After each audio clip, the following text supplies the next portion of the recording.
This video is brought to you by the TLDR socials. Follow us on Instagram and Twitter for coverage of stories like this one, but earlier and as they happen, as well as other explainers which never make it to YouTube. The link is in the description. In recent months and weeks, one word has been rolling off the tongues of economists around the world: inflation. With vaccines being rolled out globally, an economic recovery is being heralded by many. The question, though, is, are we going too fast? Is it time to rein in spending? And ultimately, should we be worried about inflation? So in this video, we're going to answer just that. Before diving deep into what is a heated political discussion, it's worth going back to Economics 101 and explaining what exactly inflation is. Inflation, put simply, is defined as a sustained rise in the general price level, i.e., things get more expensive. There are two types of inflation: demand pull and cost push. As the name suggests, demand pull inflation is primarily caused by demand, when demand exceeds supply, causing a shortage of goods. This shortage causes the price to increase and thus reduces demand to a more sustainable level. A good example of demand pull in action relates to holidays, now more than ever. When a country drops economic restrictions for a given destination, there tends to be a huge spike in demand for flights going to that place. And given that you can't really expand the number of flights going to a certain destination overnight, you have a lot of people wanting to fly on only a very limited number of seats. So the price naturally increases until the number of people wanting to fly at that price matches the number of seats available. The other side of this, cost push inflation, is primarily a supply issue. Specifically, increased costs in the supply chain of a good. Think of the network of different parts, components, and resources needed to produce a car. If the cost of any of these individual components increases due to fewer workers, lack of resources, or new safety legislation, then there'll be a knock-on effect causing the overall cost of the final product to increase. Therefore, cost push inflation tends to originate in increasingly expensive raw materials and labour costs. Cost push inflation also generally requires the good in question to be demand inelastic, i.e., a change in price will not affect the market's demand. It also should be mentioned that demand pull and cost push inflation are not mutually exclusive. They can and often do occur at the same time. But enough about the theory. What's happening with inflation now and why? Well, to cut a long story short, inflation is high in all major economies. The Consumer Price Index, a key inflation figure in the UK, rose to 3.2% in August alone, the largest single one-month jump since the UK began publishing the index in 1997. Inflation in the Eurozone also hit a 10-year high in the same month, hitting 3%. While in the US, the headline figure for year-on-year inflation did actually fall, albeit by 0.1%, to a new inflation rate of 5.3%. While in Canada, the annual inflation rate was at an 18-year high, hitting 4.1%. So we know that there's high levels of inflation, but what's causing it? Well, no one's 100% sure, and there are a number of things that are likely to be driving it. One potential cause are fiscal stimuluses. Most, if not all, major governments around the world have pumped billions upon billions into their economies in order to keep them afloat during COVID, whether it's stimulus checks being sent through the door or furlough payments keeping people at home. Regardless, the system is awash with money.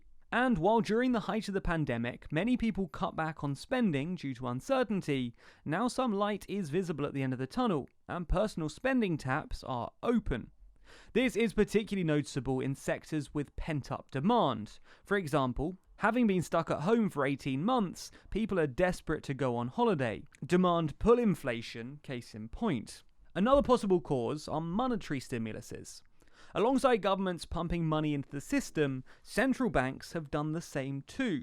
While most jurisdictions already had record low interest rates, the pandemic forced them to cut them even further, if they even could, and begin to set up quantitative easing. To avoid this video becoming a doctoral thesis on monetary policy, we won't go into too much detail, but the key takeaway point of QE is that it works to inject money into the financial system. Before we get a million comments saying this is a huge oversimplification, we know, just roll with it for now. Anyway, both QE and lowering interest rates ought to get money flowing through the economy again, and increase spending, i.e. increase demand, and once again, you get demand pull inflation. The third possibility we're going to look at is labour shortages. The pandemic has led to a very, very odd and unconventional economic situation. Economies as a whole have shrunk or even come to a halt, but unemployment didn't jump catastrophically. Part of this is due to furlough schemes, but even now, as many furlough schemes are being unwound, unemployment isn't rising that much.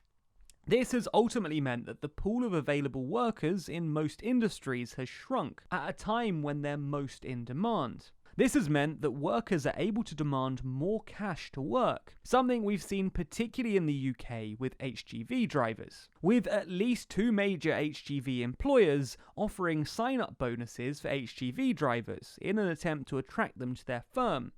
This, however, of course comes at a cost to business, a cost which is passed on, cost push inflation. The jump in inflation is nothing too surprising though, or worrying. There's both a clear cause and a statistical quirk driving this inflation. On the former, well, we're experiencing an economic recovery from the depths of the pandemic. Economies shut down almost completely in early 2020 and have taken some time to pick up steam once more. When it comes to the latter, part of the most recent spike in inflation is a pure statistical quirk, specifically something known as the base effect. Crudely put, inflation is determined by comparing prices now to prices at a previous point, typically on a 12-month basis. 12 months ago, we were still at the height of the pandemic, with businesses more or less shut down. So in effect, we're comparing prices at the peak now to prices at the trough 12 months ago, not to prices pre-pandemic. However, worries do enter the discussions when we talk about how long the spike will last. While inflation can be a sign of good things like economic growth, it's not without its drawbacks. Just take the definition of inflation we cited at the beginning of this video: a sustained rise in the general price level. That sustained price level rise directly results in sustained erosion of the purchasing power of the money in your pocket. If inflation is higher than the interest rate being offered at your bank, then, well, your standard of living is falling. And the longer the spike lasts, the more it erodes your bank balance in real terms. The Bank of England's latest survey on inflation expectations seems to suggest that we're a long, long way away from inflation returning back to normal. According to the survey, it's expected that inflation will exceed the Bank of England's 2% target over the next 5 years. It's a similar story in the US, where the Federal Reserve continues to affirm that the longer-term inflation expectations remain well anchored at 2%. With inflation likely to be consistently above targets, you'd expect central banks to do 2 things: stop buying government bonds, otherwise known as quantitative easing, and increase interest rates. Now, this gets a bit complicated, but the basic idea is that if the central bank buys less government bonds, a process known as tapering, it decreases the amount of money floating around, which means that the economy and inflation slows down a bit. Similarly, by raising interest rates, people are encouraged to save money, so the economy should slow down a bit too. So, in normal times, that's what a central bank would do to slow down inflation. But this isn't a normal time. Over the pandemic, the economy took a bit of a beating, and while it's growing, it still hasn't fully recovered to pre-pandemic levels, so it might be a bit premature to slow things down now. The other reason that central banks are reluctant to slow down the economy is expectations. To understand this, we should go back to 2013, when the Federal Reserve in the US considered tapering its QE program, which started over the 2008 financial crisis. When the then Fed chair publicly announced that the Fed would indeed start tapering its bond purchases at some point in the future, investors panicked. As one of the largest bond buyers in the market, the loss of demand from the Fed caused the price of all bonds to fall, leading to investors selling off their bonds, causing bond prices to fall even further. So, essentially, even if central banks just suggest that they might start slowing down, this can have a massive impact on the economy, which makes withdrawing monetary stimulus even more difficult, and makes solving this inflation problem almost impossible.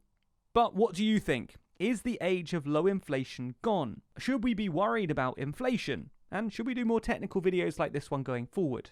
Let us know your thoughts in the comments below.